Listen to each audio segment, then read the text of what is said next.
storage, wharf and so on, magsama po kayo ng 15 pesos doon. Halos lumilitaw po, 43 pesos lang per liter. Ang nakakapagtaka po doon, Senator Joey, Sec Sani, wala man lang pong isa na kumibo sa mga oil companies, i-validate po ninyo, i-verify po ninyo yung presyo na sinasabi ko. Eh, meron pa nga pong isang participant doon na sabi, habang sila po'y nag-uusap-usap, yung binanggit ko pong independent data is music to their ears. Parang nun lang nila narinig. Eh sabi ko, lalo pong magaling, habang nag-uusap po tayo, i-verify na po ninyo. Ito po yung mabuting paraan. Baka po hindi pa talaga totoo yung krisis. So I was inviting all of them to validate my data, pero nakakapagtaka po, ni isa wala pong, palagay ko po merong nag-validate, at ako ang assumptions ko po na-validate nila na ang data ko po ay tama.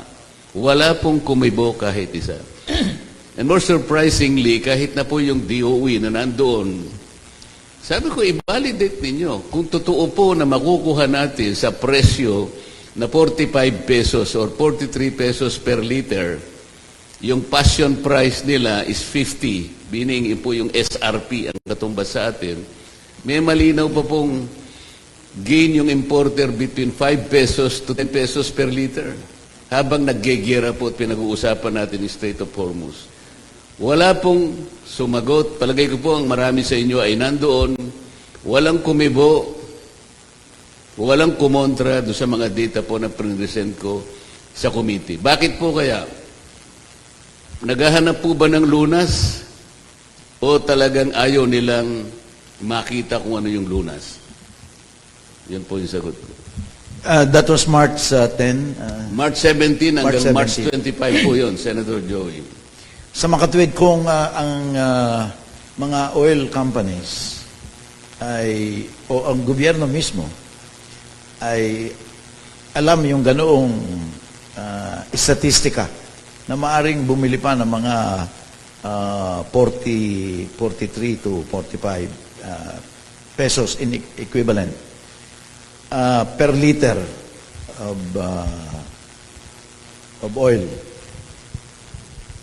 Eh, hindi po tayo kaagad-agad dapat nagtaas ng presyo ng petroleum products. Tama po kayo, dahil sinabi ko nga, ito po ako, ang mga datos na ito, ibibigay ko sa chairman ng ating committee. Makikita po ninyo, nakalagay rito, kung CIF ang pinag-uusapan or FOB prices per metric ton po ang pinag-uusapan. Halimbawa, yung sa Petronas po ay nasa $600 per metric ton ng diesel.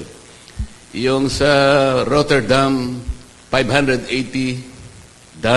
per metric ton. Minimum of, let's say, 50,000 metric tons na procurement po. Eh bakit po hindi natin kunin ito? Sabi ko, bakit hindi natin bilhin ito? Kaya sinasabi ko, hindi ko nga po alam kung paano ko magpa-participate sa hearing na ito. While you are all discussing the contingencies, kung anong gagawin ng DSWD, kung anong gagawin ng DOTR, kung anong gagawin ng iba't ibang agency, pati DA, kung paano po isa-subsidize ang maaring maapektuhan ng mga sektor na kinabibilangan, ang tinuturo ko po sa kanila, puntahan muna po natin, i-validate natin ang data ko, baka po hindi naman ito ang krisis na pinag-uusapan natin. Baka wala pa po.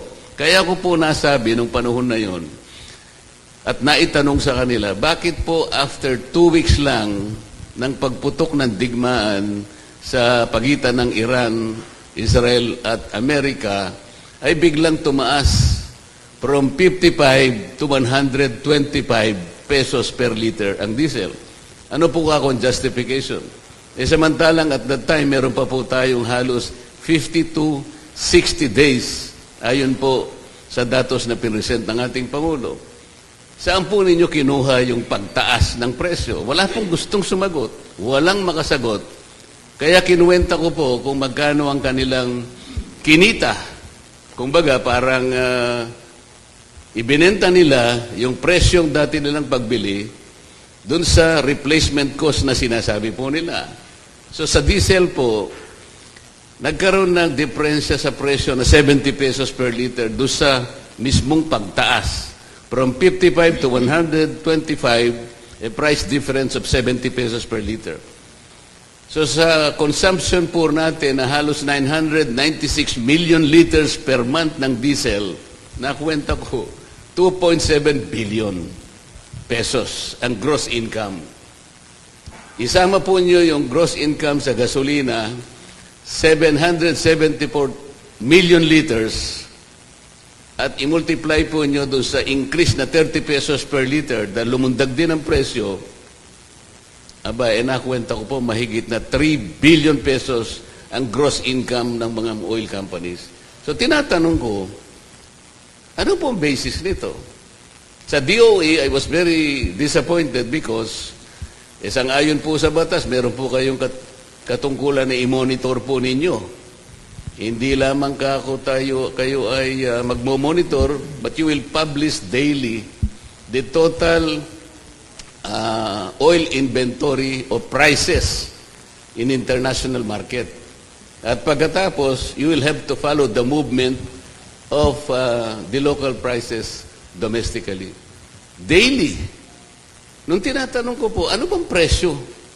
Saan po nila kinuha? At what exact point did the oil companies use the replacement cost? Wala po silang maibigay na datos. Paano po natin kakoy paliliwanag sa taong bayan ito? Halos gipit na po sila sa biglaang pagtaas. At ngayon kung hindi natin may papaliwanag kung bakit tumaas, lalong magsisikip ang dibdib nila. Why don't you help me explain to them saan nanggaling ang replacement cost na kaagad na ginamit nila? Without any reason at all, without any justification, despite the monitoring activities mandated by law to the DOE. This is the entire problem. Sunny? So ano po kaya ang way forward, no, na pwede nating tahakin para maibsan yung dinaranas na kahirapan ng ating mga affected sectors, no? Kasi po batid namin sa inyong pagiging kinatawan at ngayon senador, yun ang binibigyan nyo ng priority attention, no? Paano ang tama nitong o epekto nitong pangyayaring ito sa mga pinakahikahos, no? Dahil sila yung nangangailangan ng ating social safety nets, ika nga. Ano po ba nakikita ninyong mga praktikal, epektibo at maaring maisagawa ng gobyerno sa aspetong ito? Yung una, yung practical, Sec Sani, ay puntahan nila po yung data na sinasabi ko. Ngayon po ay halos 2 importer na po nakipag-coordinate sa akin.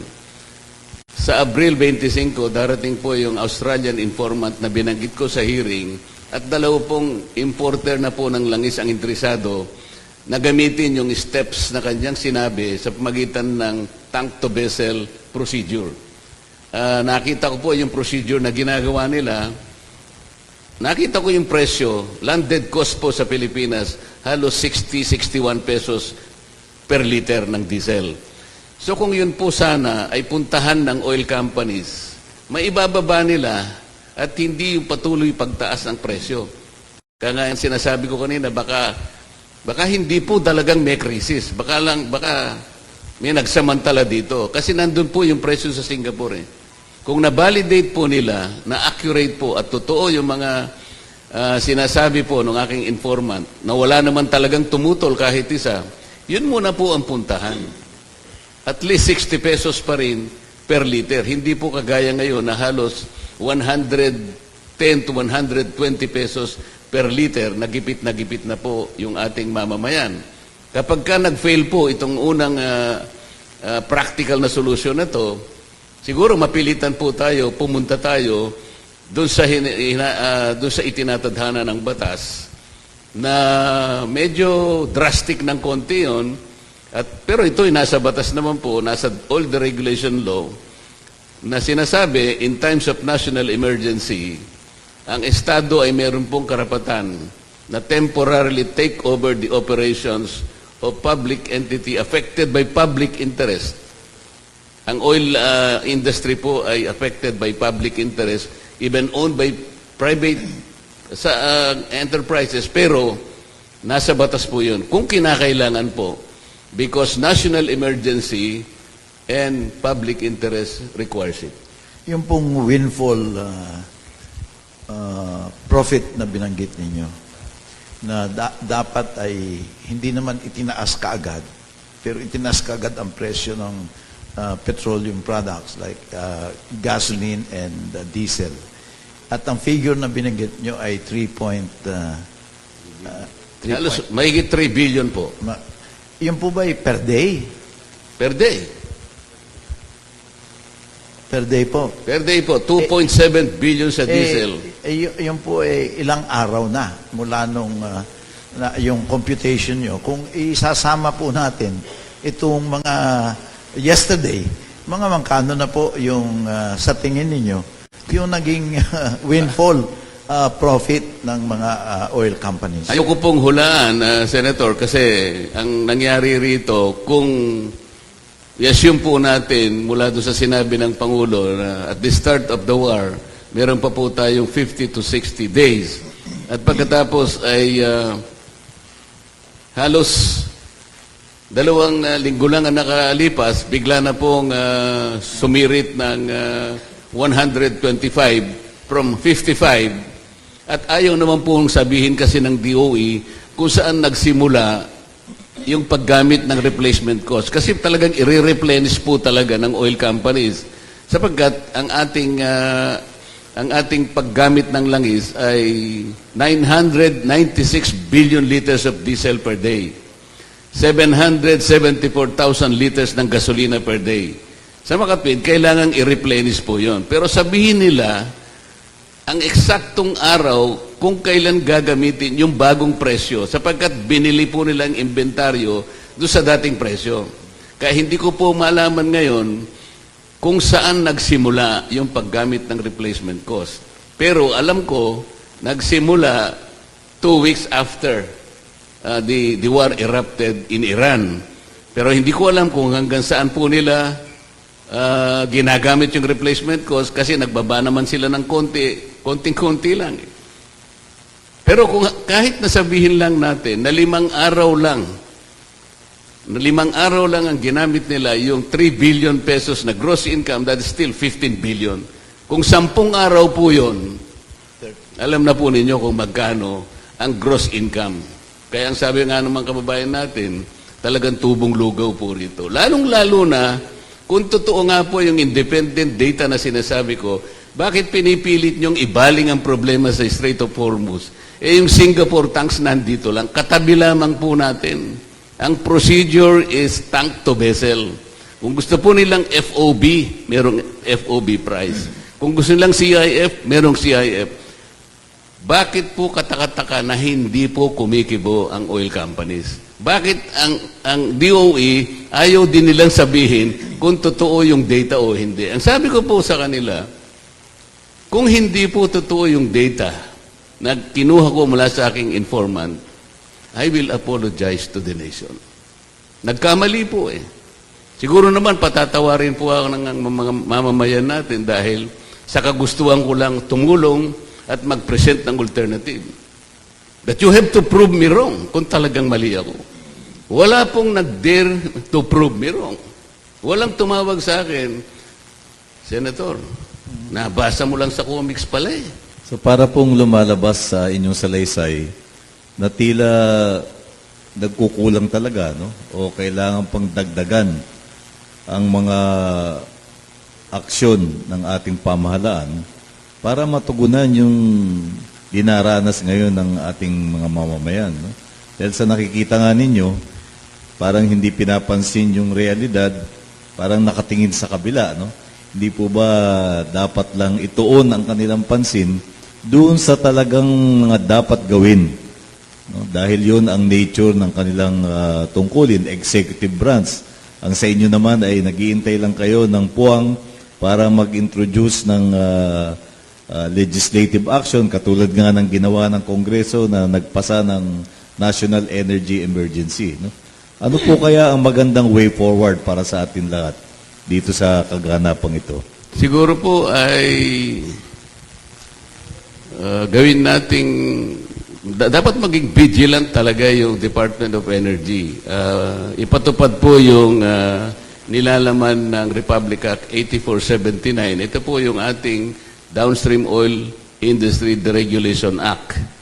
Na dyan po sinasabi, i-monitor and publish yung price ng international sa international market ng presyo ng crudo at i-monitor araw-araw yung domestic prices. Meron din po silang tungkulin na magkaroon ng periodic schedule of present and future oil inventory ng lahat ng petroleum products para sa ganun ma-determine po nila yung level ng paggamit natin. At may katungkulan din sila na i-require po lahat ng importers, lahat ng refiners, mga sellers, na i-produce at ipakita sa kanila ang kanilang actual importations, yung kanilang sales, yung kanilang consumption for every crude price or product. Bakit hindi po nagaganap yun? Sana sabi nila monitoring, pero hindi po, wala pong nagmo-monitor eh. Pinababayaan po nila. Kaya nga, nasabi ko sa kanila, kung hindi nyo man lang ma-determine kung kailan ang precise point na gamitin natin ng replacement cost, maaari pong ma-abuse po yung paggamit noon. Ginagamit po nila kasi ito po yung international market, ito po yung sa ganito, ganyan. Alam ko po yun sabi ko.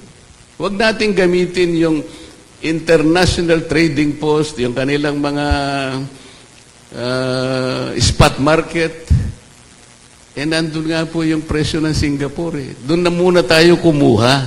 Kung kinakailangan natin na gamitin ng international price, ipakita po nila yung dokumento na binili nila at that price para sa ganun, malaman po ng tao na kailangan talagang bumili na sila at that price because that was market-driven and dictated by the international market price. Kung warranted, based on the evidence, Senator Marcoleta, na talagang tumutubo ng malaki ang oil companies, nagkaroon ng windfall profit and 3 billion plus a day. And we do not know up to how many days na nangyayari yon before the replacement cost is to be used. Kung makita talaga at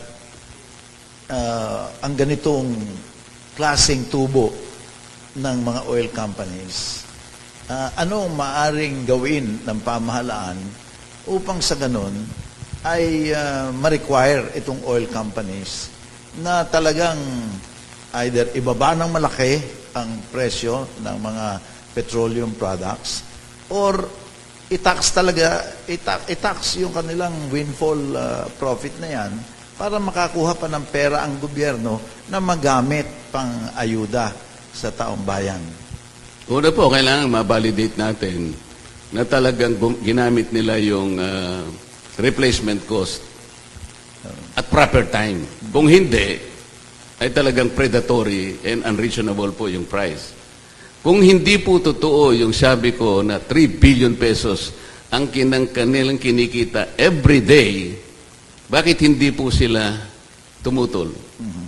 Ibig ba niyo sabihin, isang senador na nagsabi na the oil companies may have earned 3 billion pesos in profit because of this. Wala po bang kikibo kahit isa? Ano ibig sabihin po na pag hindi ka kumibo?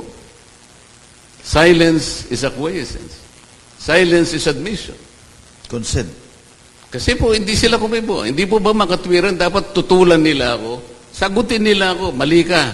Kinuha mo lang sa comics yan. Kinuha mo lang sa kung ano-ano yan. Mali ka, ito yung presyo talaga. Hindi kami kumita ng ganyan. Bakit wala pong kumibo? Maski DOE, hindi po niya chinek kung totoo o hindi. Complete silence. Ito po yung nakakapagtaka. Ito yung gusto po nating ma-address. Tama kayo, Senator Joe. Look into the books of these oil companies. Actually po, Senator, All these oil companies. Actually po, Senator, yung nagdinig sa problemang ito ay hindi yung Senate Energy Committee, kung hindi yung tinatawag naming PROTEC. Ito po ay isang committee, special committee, ad hoc, na pinangungunahan po ni Senator Gatchalian para po tingnan itong namumuong problemang kinakaharap natin tungkol sa langis.